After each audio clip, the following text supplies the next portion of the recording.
দর্শক এই মাত্র ছোট ভাই এই খেলনাটারে এই মার্কেটতন কিনছে, এই খেলনা পিস্তলটারে এই মার্কেটতন কিনছে। এখন আমরা এই জিনিসটা আনবক্সিং করবো, এরপর দেখবো যে এটা আসলে কেমনে কি চলে না চলে। কারণ এত বড় পিস্তল দিয়ে আসলে খেলা হয় না, আর এত বড়টা দিয়ে খেলা হইলেও এরকম ক্যাটাগরিটা দিয়ে কোনো সময় খেলি নেই। আমাকে একটা ছবি তুলে দিই, পরে আমাকে একটা ছবি তুলতে আছে। কিন্তু এই পিস্তলটার মধ্যে টোটাল 6টা ব্যাটারি দেওয়া লাগে, এরপরে এটা আসলে চলবে। বা ভিতরের যে কাঠেজগুলো দেওয়া লাগে বড় বড় প্লাস্টিকের, ওইগুলো অটোমেটিকভাবে বাইরে চাপ দিলে ঠুস ঠুস ঠুস ঠুস ঠুস ঠুস একদম অটো গানের মতন করে বাইরে। সো এটার আমরা খুব সুন্দরভাবে খুলতে আছি, কারণ এইটা যদি সিরিয়ে ফারিয়ে হালাই পরবর্তীতে যদি না চলে বা যদি কোনো ধরনের সমস্যা হয়, আমরা কিন্তু কোনোভাবেই ফেরত দিতে পারবো না। আমরা খুব সুন্দরভাবে এটা খুলবো, যাতে করে যদি দেখি যে কোনো রকমের সমস্যা আছে, তাহলে কিন্তু লগ আমরা মার্কেটে যাই ফেরত দিয়ে অন্য একটা মাল লইয়াম, আর নয়তো এইটা ফেরত দিয়ে অন্য একটা মডেল লইয়াম। ওরে বাবারে, ইদের এত শক্ত করিয়া বাঁধছে, মানে এদের এমন তারা লাগাইছে এ দিয়া মনে হয় জীবন আর কেউ খেলবে না। মানে এত শক্ত করিয়া লাগাইছে, 2-4-10 জনে মিলে টাইম নেওয়া মনে হয় এই খেলনাটার কার্টনের তো ছুড়াইতে পারবে না। প্রথমত কস্টিপ দিয়ে লাগাইছে, এরপরে আবার নাডের মতন আছে এক পথ বড় বড় প্লাস্টিক, ওইগুলো দিয়ে লাগাইছে, এরপরে গাম দিয়ে লাগাইছে।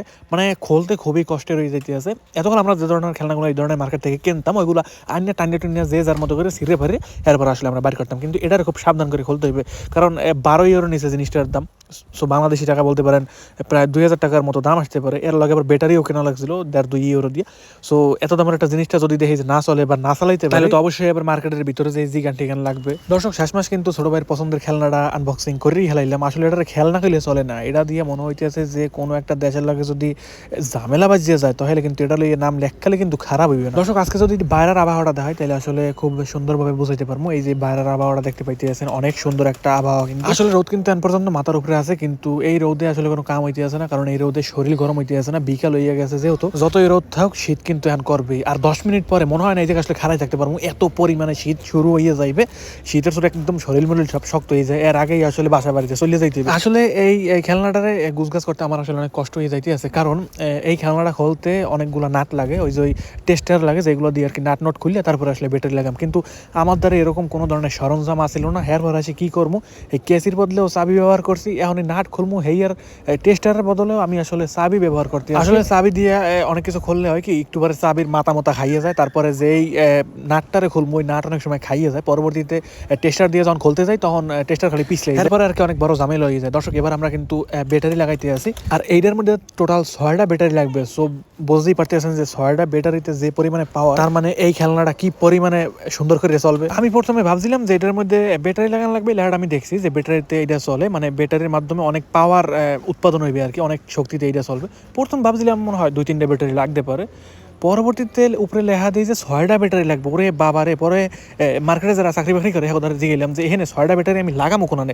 এরপরে হেরা কইলেও যে এটা যেহেতু কার্টনের মধ্যে আসলে বোঝা যাইতেছে না যে কোন জায়গা লাগাইতে হইবে। কার্টনটা আমার খুলতে কইলেও যে খোলার পরে যদি না পাই বা ব্যাটারি লাগানোর অপশনটা আমি না খুঁজে পাই, তাইলে মার্কেটের ভিতরে লইয়ে যেতে হয়েছে। পরবর্তীতে আমি আসলে খুঁজে পাইলাম, তবে প্রথমে বুঝতে পারিনি যে এখানে ব্যাটারি লাগাইতে হবে, কারণ এত সুন্দর করে একটা কাভার বানিয়ে নেওয়া আসলে ব্যাটারির কাভার, যেটার উপরেও কোনোভাবে লেখা আসলে না যে এই জায়গায় ব্যাটারি লাগানো লাগবে। একটা নাট দেখছিলাম, নাটটা খুলছি, পরবর্তীতে দেখলাম ব্যাটারি লাগানোর জায়গা আছে। এরপর এই জায়গায় ব্যাটারি লাগাইতেছি, আর ব্যাটারিটা লাগাই বারবার খালি ছুটে যায়, পরে 3-4 বার করে লাগাইছি। হ্যাঁ, পরে লাস্টের বারে কোনো রকম লাগছে, এরপরে কাবার দিয়ে ডাকে ধুইছি, এবার আর কি ঠিকঠাক আছে, খুব সুন্দরভাবে চলতে আছে। দর্শক এবার কিন্তু এমন একটা জিনিস দেখামু যে এইটা আর কি এইটার ভিতরে দিতে হইবে, এটার ভিতরে দেবেন, তারপর ঠুস ঠুস ঠুস ঠুস করবেন, তারপর একটা করে বাইরে হইবে। কোনো ধরনের লোড করার প্রয়োজন নাই। আমাদের দেশে এক প্রকার পিস্তল, যে এই পিস্তলগুলো আর কি নিচ দিয়া একদম শক্তি দিয়া তারপর আসলে ওইটারে লোড করা লাগে। সো এইটা কিন্তু লোড একদম সহজ, যার কারণে আর কি ব্যাটারি লাগানো। ব্যাটারিটা লাগাইবেন, অটোমেটিক লোড হয়ে যাবে, ঠাস ঠাস ঠাস ঠাস ঠাস ঠাস একটা করে বাইরে 10 বার করে বাইরে, অর্থাৎ 10টা এরকম প্লাস্টিকের রাবারগুলা বা প্লাস্টিকের কাঠিগুলা ভিতরে রাখতে পারবেন। অবশেষে দর্শক আমাদের টয় গান একদম রেডি। এবার একটা করে চাপ দেবেন, একটা করে কিন্তু বাইরে। জিনিসটা ছিল অসাধারণ চমৎকার ছিল, প্রথমবার এরকম একটা জিনিস চালাইতে পারি আমি আসলে অনেক খুশি। এই যে দেখতে পাইতেছেন ছোট ভাই একটা করে চাপ দিতে আছে, একটা করে বাইরে, কিন্তু সবগুলো একদম বাইরে গেছে। সো গাইস, এই ছিল আমার আজকের ব্লগ। দেখাবে পরবর্তী কোনো নতুন ব্লগে। পর্যন্ত ভালো থাকবেন, সুস্থ থাকবেন, বাই বাই।